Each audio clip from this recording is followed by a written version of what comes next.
personne qui est incessamment effrayée, qui a peur du danger, même pour des situations les plus faibles? N'êtes-vous pas vous-même une personne qui est constamment effrayée?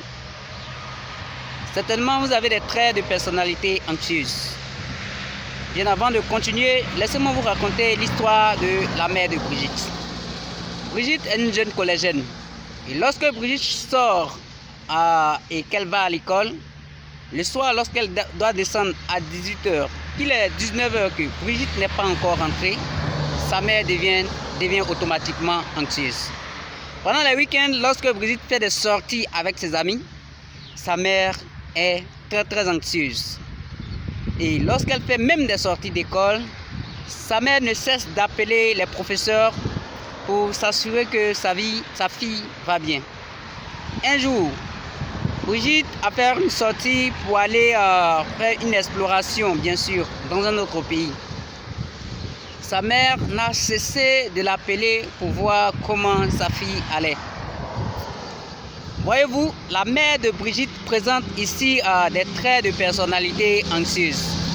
Les personnalités anxieuses sont généralement des personnes qui se soucient de façon fréquente et de façon intense même pour le risque que peut courir leurs proches ou eux-mêmes, disons elles-mêmes. Donc ces personnalités-là ont tendance à vouloir contrôler les événements de par les soucis qu'elles manifestent. Les personnalités ont une attention permanente au risque. Elles guettent tout ce qui pourrait tourner au mal pour contrôler la situation.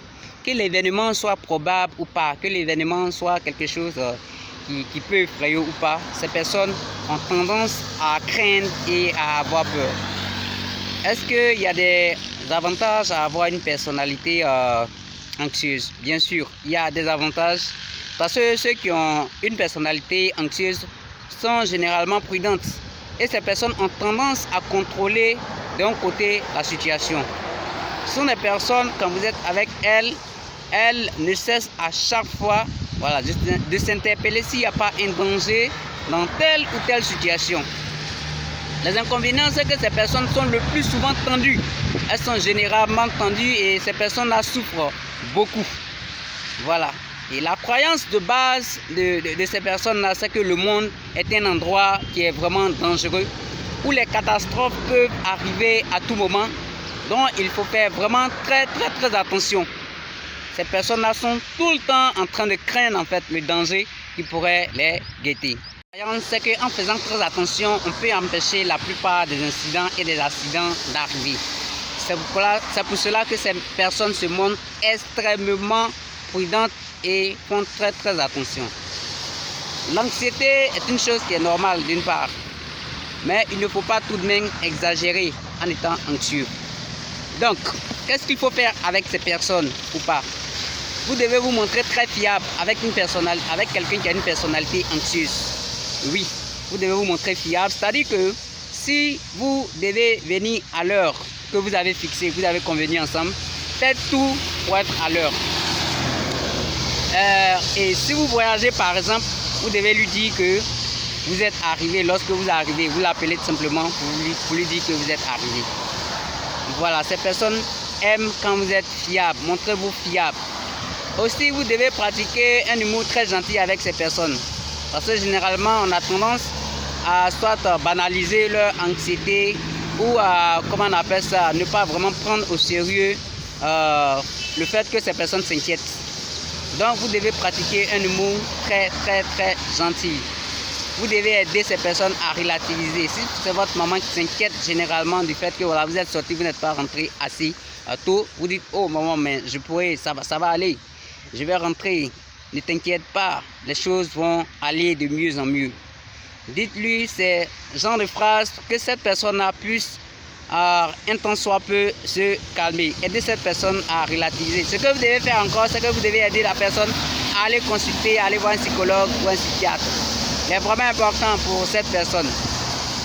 L'autre chose, ce que vous ne devez pas faire, c'est que vous ne devez pas vous mettre sous l'esclavage de cette personne. Ne vous mettez pas sous l'esclavage de cette personne. C'est-à-dire que cette personne aura tendance à vous entraîner à être une personne anxieuse dessous. Ne vous laissez pas aller à cela.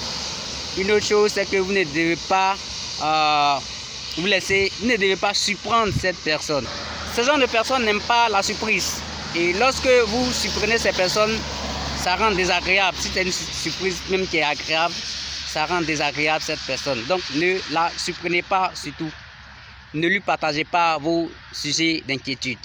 Si vous êtes en train de traverser par des moments difficiles et que vous savez que vous avez en face de vous une personne qui est anxieuse, ne partagez pas avec cette personne vos sujets d'inquiétude. Parce que cette personne aura tendance à faire quoi? À dramatiser encore plus votre situation. Évitez les conversations pénibles avec cette personne. Parler par exemple de la situation économique mondiale avec une personne anxieuse va rendre encore plus anxieuse cette personne. Donc évitez ce genre de conversation. Vous-même n'êtes-vous pas une personne anxieuse? Si vous voulez vérifier cela, cliquez juste voilà, sur la barre de la description de la vidéo. J'ai mis tout un questionnaire Si vous répondez correctement à cette question, vous verrez si vous avez une personnalité anxieuse ou pas. D'ici là, bye bye et au revoir.